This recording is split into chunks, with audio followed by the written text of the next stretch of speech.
बरं का, ही कविता तुमच्यासाठी खरं तर नाहीये, ही कविता सर्वसाधारण लोकांसाठी. तुम्ही कसे भारी आहात, खरंच भारी नाहीयेत का? तुम्हाला आता कशाचंच काही वाटत नाही, तुम्हाला आपलं नुकसान झालंय हेही काही वाटत नाही, तुम्हाला कशाचा काही फरकच पडत नाही. ह्या कवितेमध्ये बरं का एक कुटुंब मला भेटलंय. आता ते कुटुंब, त्या कुटुंबातले जे आजोबा आहेत ना, ते त्यांचं दुःख सांगतायत. काय दुःख आहे ते ऐकून घ्या, बघा तुम्हाला आवडतंय का आणि समजून घेता येतंय का. की सगळ्यांचेच चेहरे पडलेलं एक कुटुंब मला भेटलं, सगळ्यांचेच चेहरे पडलेलं एक कुटुंब मला भेटलं, खात्या पित्या घरचं तरी दुःखीच मला वाटलं. सगळ्यांचे चेहरे पडलेलं एक कुटुंब मला भेटलं, खात्या पित्या घरचं तरी दुःखी मला वाटलं. माणुसकीच्या नात्याने माझं मन भरून आलं, मीच जवळ जाऊन म्हणलं का हो काय झालं. माणुसकीच्या नात्याने माझं मन भरून आलं, मीच जवळ जाऊन म्हणलं का हो काय झालं.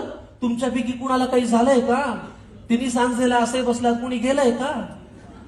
कुटुंब प्रमुख आजोबा उठले सोडत मोठा उसासा, डोळे तांबडे लाल, बहुतेक रडले होते डसाडसा. तर ऐक तुला सांगतो म्हणाले असं झालंय, तर ऐक तुला सांगतो म्हणाले असं झालंय, आम्हा सगळ्या कुटुंबियांचं एक एक मत वाया गेलंय. तर ऐक तुला सांगतो म्हणाले असं झालंय, आम्हा सगळ्या कुटुंबियांचं एक एक मत वाया गेलंय. आता हा माझा नातू बघ नुसता जीवाला घोर आहे. नातवापासून सुरुवात केली ओळख करून द्यायला. आता हा माझा नातू बघ नुसता जीवाला घोर आहे, सभेला जायचं, घोषणा द्यायच्या याला फारच जोर आहे. बरं एवढं करून मतही दिलं तरी याचं भागलं नाही, पण याच्या नेत्याचं इंजिन आजवर सत्तेच्या स्टेशनात लागलं नाही. वा, मग ती सभा, ती गर्दी, तो आवाज, त्या घोषणा, त्याचं पुढे काय झालं. मग ती सभा, ती गर्दी, तो आवाज, त्या घोषणा, त्याचं पुढे काय झालं. आणि असं करत याचं मत 3-4 वेळा वाया गेलं. वा, आता या माझ्या दुसऱ्या नातवाची आणि त्याच्या नेत्याची सेम टू सेम लाईफ आहे. दुसऱ्या नातवाकडे आले बरं का. आता या माझ्या दुसऱ्या नातवाची आणि त्याच्या नेत्याची सेम टू सेम लाईफ आहे. ना करियर में ग्रोथ है, ना जिंदगी में वाईफ है. आता या माझ्या दुसऱ्या नातवाची आणि त्याच्या नेत्याची सेम टू सेम लाईफ आहे. ना करियर में ग्रोथ है, ना जिंदगी में वाईफ है. अरे बाबा, वारशाने फक्त पैसा येतो, कर्तृत्व कुणी आणत नाही. अरे बाबा, वारशाने फक्त पैसा येतो, कर्तृत्व कुणी आणत नाही. भारतभर चालून तुझी पावलं दमली, पण हात काही चालत नाही.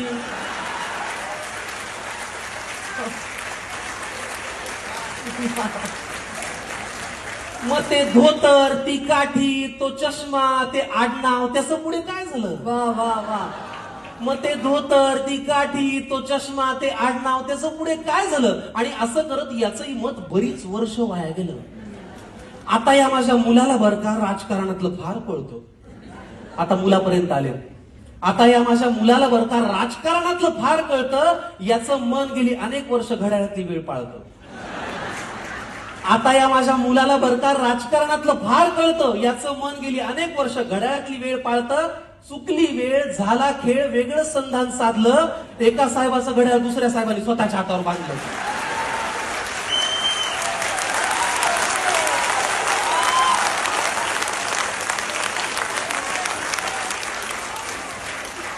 चुकली वेळ, झाला खेळ, वेगळं संधान साधलं. एका साहेबाचं घड्याळ दुसऱ्या साहेबांनी स्वतःच्या हातावर बांधलं. मग नवा साहेब घड्याळ तेच पुन्हा वेळ पाळू का.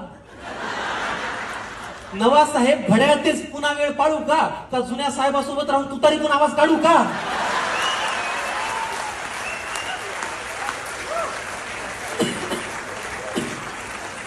मग ते वय, तो अनुभव, ती निष्ठा, तो परिवार, त्याचं पुढे काय झालं.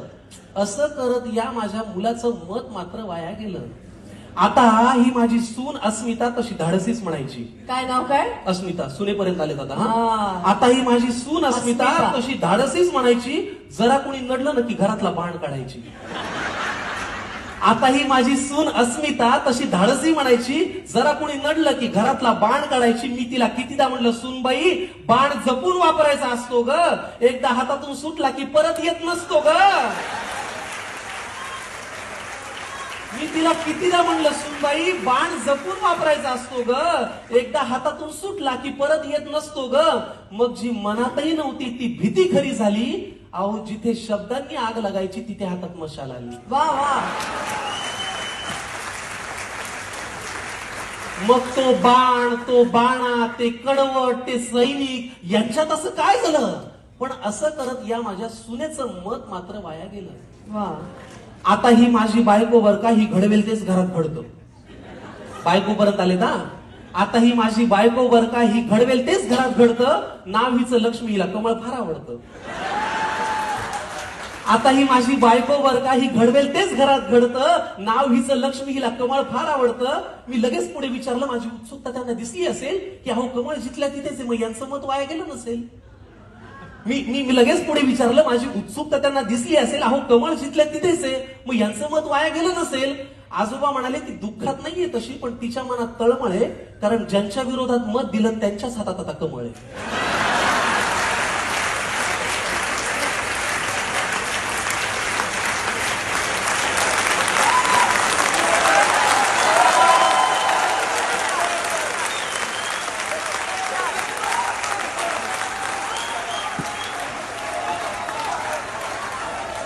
अहो मग ते विरोधक, हे सत्ताधारी, हे प्रामाणिक, ते बाजारी, यांच्यात असं काय झालं?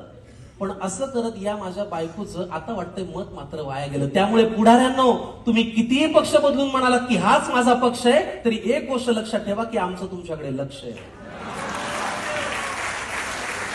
तुम्ही कितीही पक्ष बदलून म्हणालात की हाच माझा पक्ष आहे, तरी एक गोष्ट लक्षात ठेवा की आमचं तुमच्याकडे लक्ष आहे.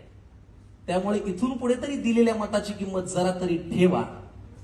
इथून पुढे तरी दिलेल्या एका एका मताची किंमत जरा तरी ठेवा आणि मतदारांना मतदार करा आणि लोकशाही जिवंत ठेवा. वा वा.